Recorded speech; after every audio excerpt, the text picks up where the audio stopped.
caliente, pero eso de manera forzada. Nosotros sabemos teóricamente o experimentalmente que naturalmente el calor siempre va a fluir desde el cuerpo más caliente hacia el cuerpo más frío. Eso naturalmente. Entonces, hay dos enunciados clásicos en esta segunda ley, que son el enunciado de Clausius y el enunciado de Kelvin Planck. El enunciado de Clausius nos habla sobre el calor y el enunciado de Kelvin nos habla sobre lo que es el rendimiento, mayormente el rendimiento de los dispositivos termodinámicos. Entonces, vayamos. El enunciado de Kelvin nos dice que es imposible construir una máquina térmica o un dispositivo termodinámico que tenga un rendimiento del 100%. Entonces, la finalidad de las máquinas térmicas es específicamente convertir la energía suministrada, ya sea la energía del fluido o la energía cinética o la energía potencial.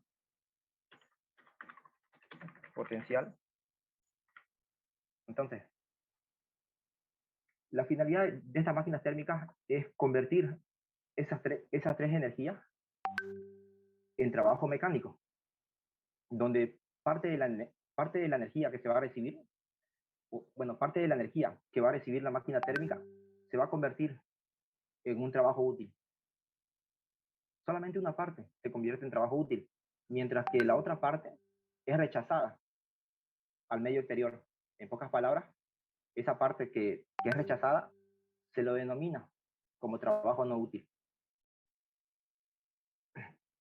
Entonces, es más o menos de eso, de lo que se encarga lo que es la máquina térmica o el dispositivo termodinámico, de convertir parte de esa energía que se está suministrando al dispositivo en trabajo mecánico.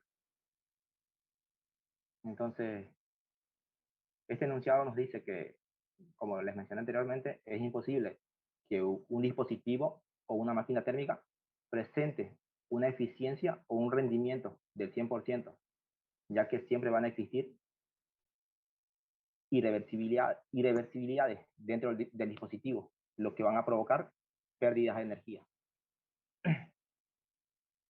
Y luego el enunciado de Clausius nos dice que la transmisión de calor se da del cuerpo caliente al cuerpo más frío. Eso de manera natural y no en sentido contrario.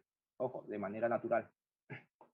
Entonces, la nueva variable que vamos a ver en la segunda ley es la entropía, donde vamos a decir que la entropía es la energía que no pudo ser aprovechada para convertirse en trabajo mecánico. Ustedes ya saben, la entropía específica la encontramos en las tablas termodinámicas, las cuales sus unidades son kilocalorías sobre kilogramos por grados Kelvin, o también pueden ser kilocalorías sobre kilogramos por grados centígrados. Son lo mismo. Y la entropía total, donde sus unidades van a ser kilocalorías sobre grados Kelvin o kilocalorías sobre grados centígrados. Eso dependiendo del caso. Y ya saben cómo convertir esta entropía total a una entropía específica. Sigamos. Ahora, el concepto del rendimiento isoentrópico es el siguiente. El rendimiento isoentrópico se deriva de una comparación entre un estado de salida real, en el cual existen pérdidas de energía, y un estado de salida ideal, en el cual no existen pérdidas de energía. Todo eso desarrollado entre el mismo estado inicial y la misma presión final. Normalmente, el rendimiento el rendimiento de algún dispositivo termodinámico se lo representa con esta letra que está acá.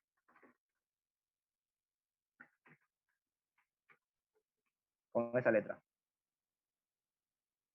Con esta letra vamos a representar lo que es el rendimiento. Entonces, la teoría que está acá nos dice lo siguiente. Es la comparación que se va a realizar entre un estado de salida ideal,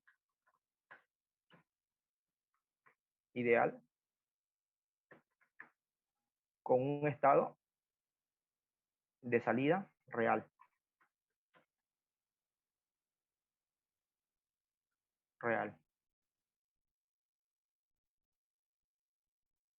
Salida ideal y salida real. Entonces, estos dos estados de salida ideal y real, ustedes lo van a comparar con un estado de entrada.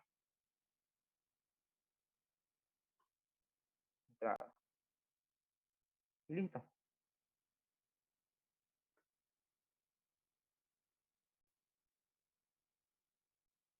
Entonces,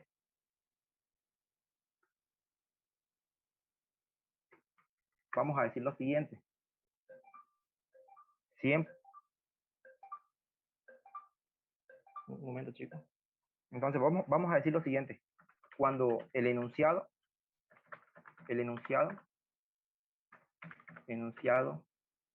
me dé el dato de rendimiento,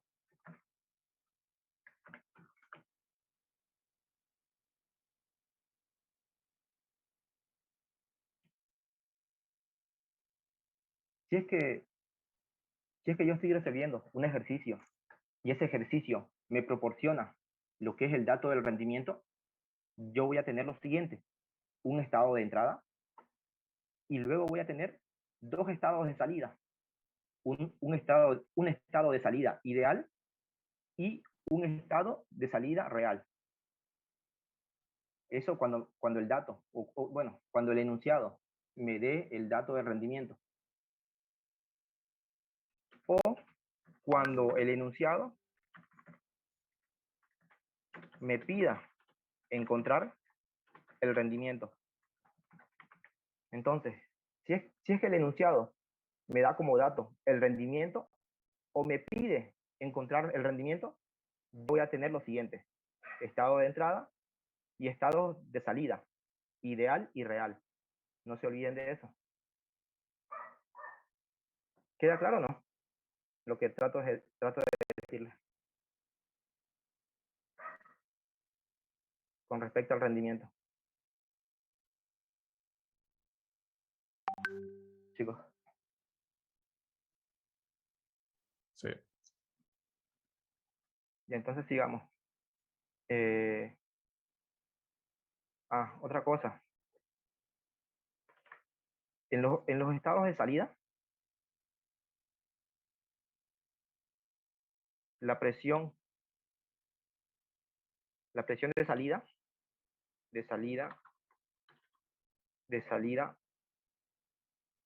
en este caso, la presión de salida ideal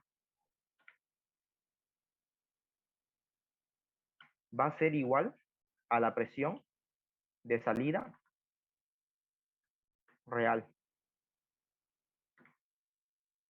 Ojo, cuando tengan el rendimiento, la presión de salida ideal va a ser igual a la presión de salida real.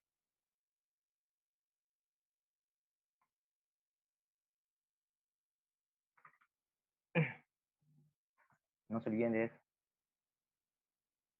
La presión de salida ideal va a ser igual a la presión de salida real.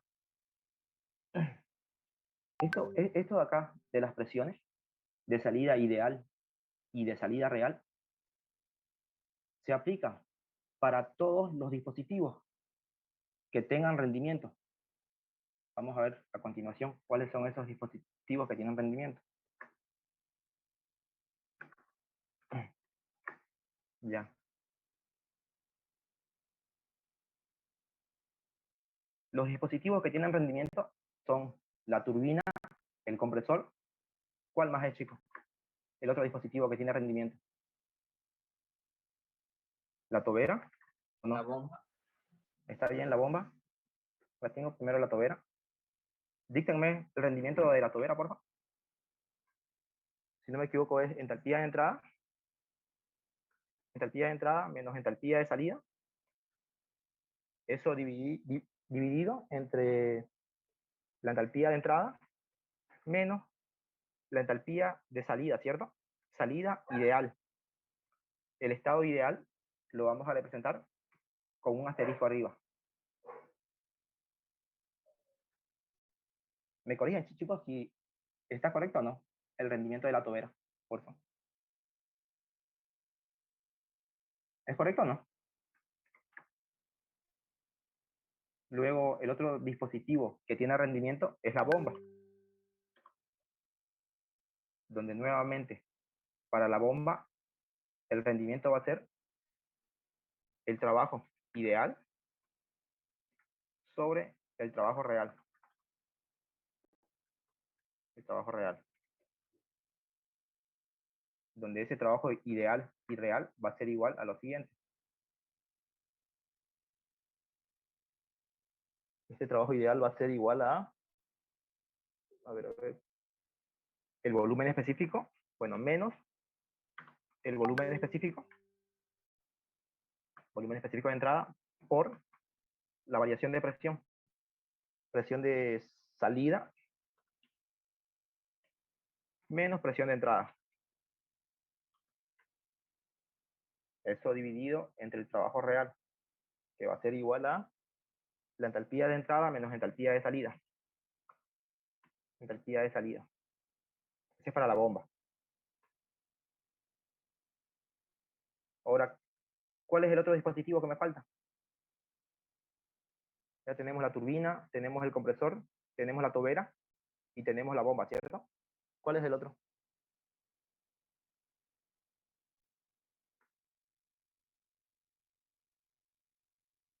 Vamos, chicos, les envío un PDF yo con el resumen de los dispositivos. Difusor. El difusor, ¿cierto? Correcto. Vamos a poner acá el rendimiento del difusor.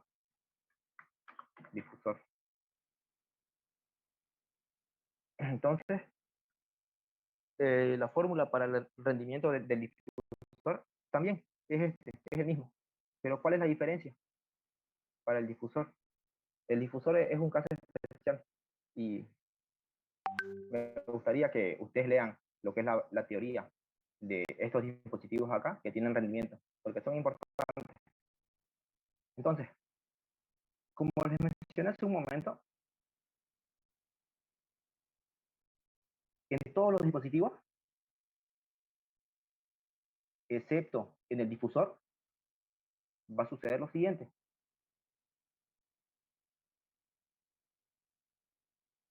En estos 4 dispositivos, turbina, compresor, tobera y bomba,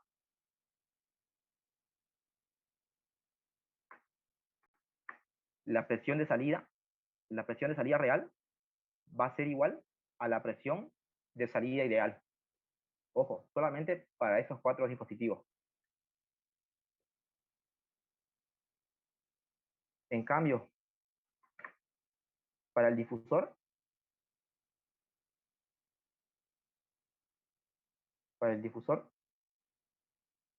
sucede lo siguiente. Para el difusor, la presión de salida real es diferente a la presión de salida ideal. Ojo, solamente para el difusor. En cambio, para estos otros 4 dispositivos, las presiones son iguales. La de salida real es igual a la de salida ideal. Que quede claro eso, chicos, no se olviden. Entonces, sigamos. Hasta aquí, chicos. ¿Está todo claro o no? ¿Nos escuchan? Sí, está claro. Entonces, sigamos. Ahora, la segunda ley de la termodinámica está expresada mediante la siguiente fórmula, que nos dice que la masa final por la entropía final menos la masa inicial por la entropía inicial más las sumatorias de las masas que salen por las entropías que salen menos la sumatoria de las masas que entran por la entropía que entra va a ser mayor o igual al calor transferido, bueno, o al calor intercambiado sobre la temperatura en grados Kelvin. Temperatura en grados Kelvin. Todo este término que está acá,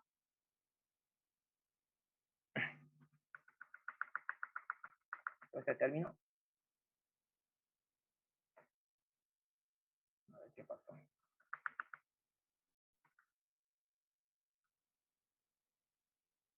Vamos al siguiente.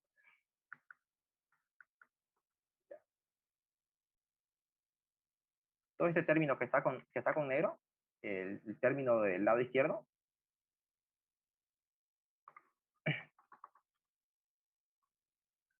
todo ese término del lado izquierdo hace referencia a lo que es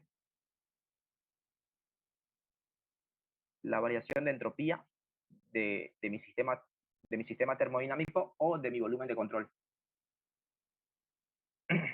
Variación de entropía de mi sistema. Todo ese término que está con negro. Entonces, la variación de entropía de mi sistema tiene que ser mayor o igual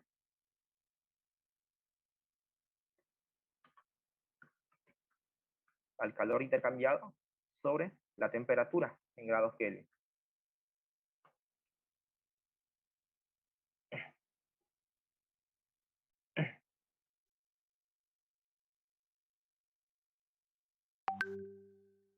Entonces, sigamos. Ahora, para la segunda ley de la termodinámica, existen tres casos. El primero es el siguiente. Si es que toda esa variación de entropía de mi sistema, es decir, si es que todo este término del lado izquierdo, si es que todo ese término del lado izquierdo es mayor al término del lado derecho, vamos a decir que el proceso es irreversible y que además sí se cumple con la segunda ley de la termodinámica. Ese es el primer caso. El segundo caso es el siguiente. Cuando todo el término del lado izquierdo es igual al término del lado derecho, vamos a decir de que el proceso es reversible y que además sí se cumple con la segunda ley de la termodinámica. Ese es el segundo caso. Y el tercer caso, tercer y último, es el siguiente. Cuando todo ese término del lado izquierdo, sea menor al término del lado derecho, si es que sucede eso, vamos a decir de que el proceso no existe y por lo tanto no se cumple con la segunda ley de la termodinámica. Y entonces, en cualquier ejercicio que ustedes hagan y el ingeniero les pida que comprueben si es que se cumple o no se cumple con la segunda ley, ustedes aplican esta fórmula. Esta de acá. Esta es la general. Y ya dependiendo del caso, ustedes pueden llegar a cualquiera de estas tres conclusiones. Ya si ustedes quieren, pueden resumir esta segunda ley. Por ejemplo, para un sistema cerrado, para un sistema cerrado,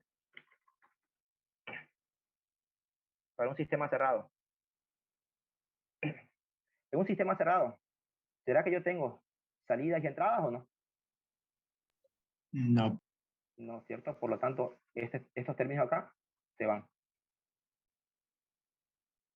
Y mi segunda ley me quedaría de la siguiente manera. Para un sistema cerrado, la segunda ley me quedaría así. Eso para un sistema cerrado. La masa final, por la entropía final, menos la masa inicial, por la entropía inicial, tiene que ser mayor o igual al calor intercambiado sobre la temperatura en grados Kelvin. Me quedo más corto para un sistema cerrado. Pero, ¿qué otra cosa yo sé de un sistema cerrado? De que esta masa es constante, ¿cierto? Ya si ustedes quieren lo pueden factorizar, pero si quieren lo dejan ahí, no pasa nada. Ahora, para un sistema abierto, SAF, para un sistema abierto SAF, yo voy a tener lo siguiente.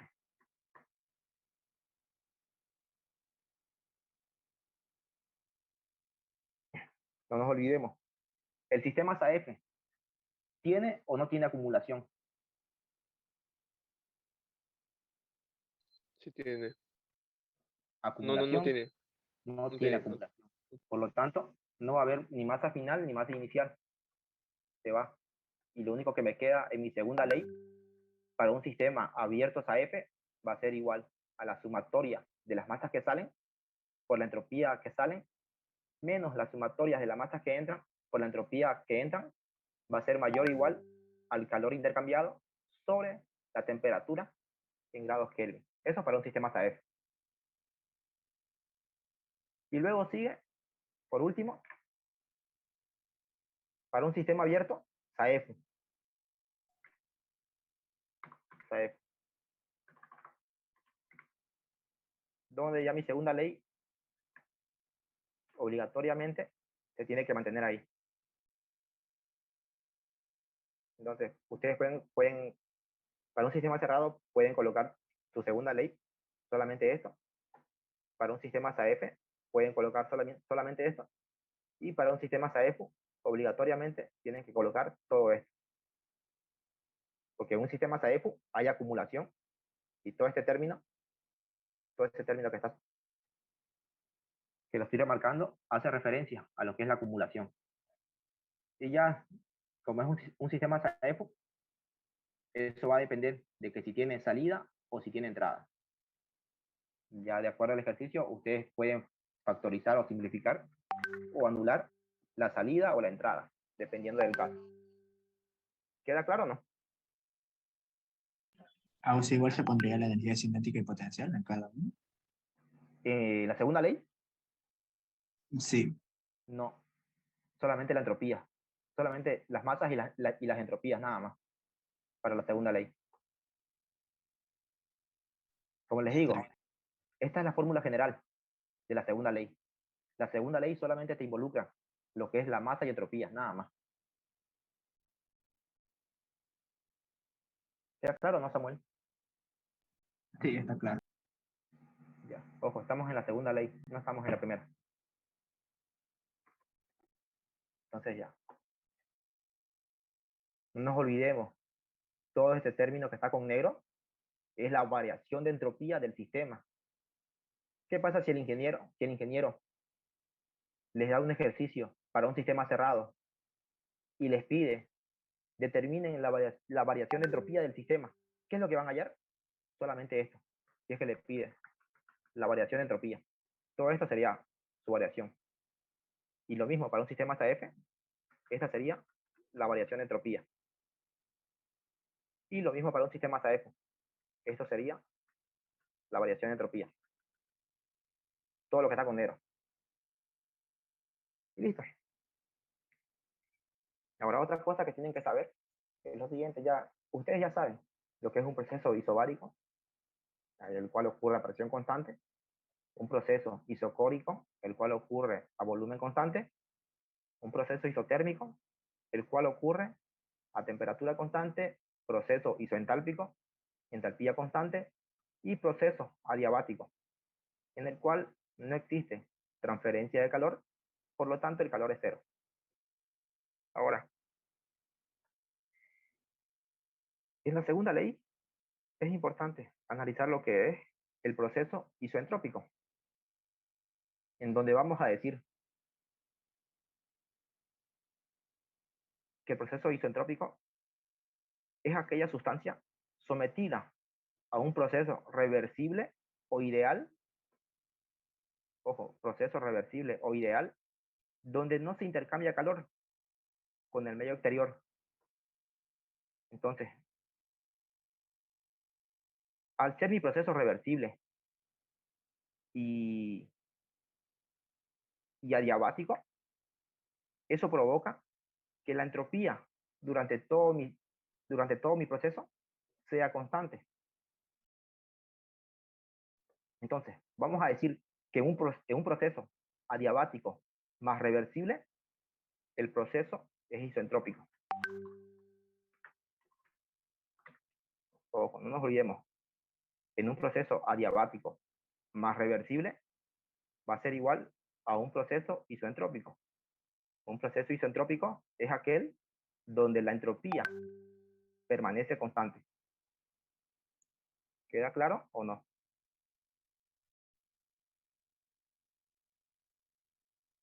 Un proceso adiabático más reversible es igual a un proceso isentrópico. No se olviden. Entonces ya, una vez que vimos toda esa teoría, vamos a resolver un ejercicio, el cual me dice lo siguiente. Una turbina se alimenta con vapor de agua a 10 kilogramos fuerza sobre centímetros cuadrados y 300 grados centígrados. Entonces, estos son los datos de entrada. Anoto. Ingresa vapor de agua a estas condiciones. Presión de 10 y temperatura de 300. Turbina. Dibujo mi turbina. Y luego me dice, el cual se expande hasta una presión de 0,11. Esa es la presión de salida. 0,11. Luego me dice, todo ocurre reversiblemente. Ah, me está diciendo, proceso reversible. Reversible.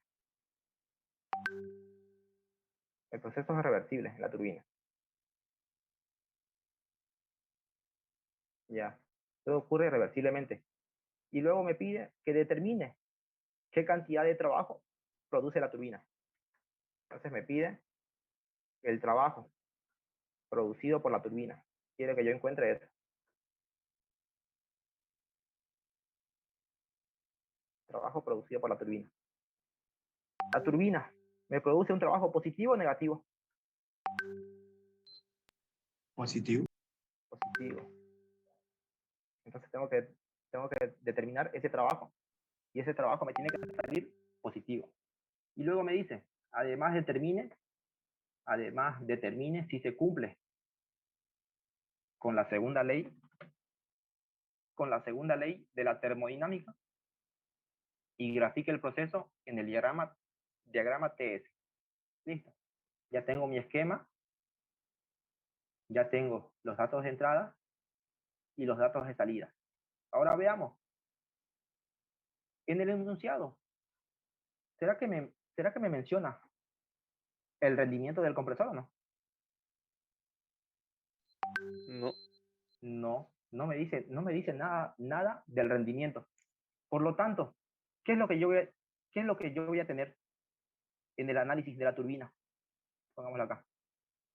Entonces, pongamos acá, como el enunciado no me da o no me menciona nada del rendimiento. Entonces, como el enunciado no me menciona nada del rendimiento, lo único que yo voy a tener en mi ejercicio va a ser lo siguiente. Un estado de entrada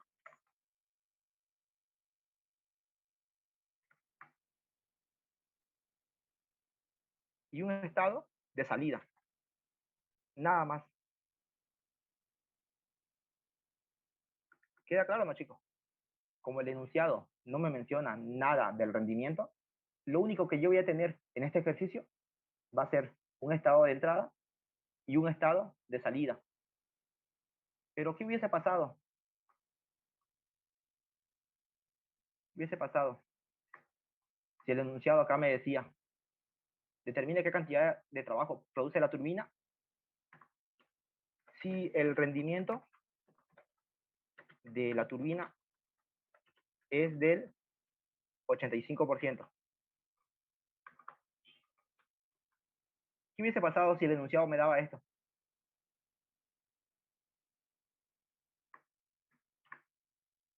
El enunciado, como el enunciado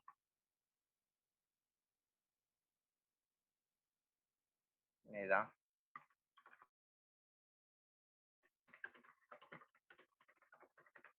y entonces, ¿qué hubiese pasado si es que el enunciado me daba el dato del rendimiento? ¿Será que yo hubiese tenido solamente estado de entrada y salida o me faltaría un estado más?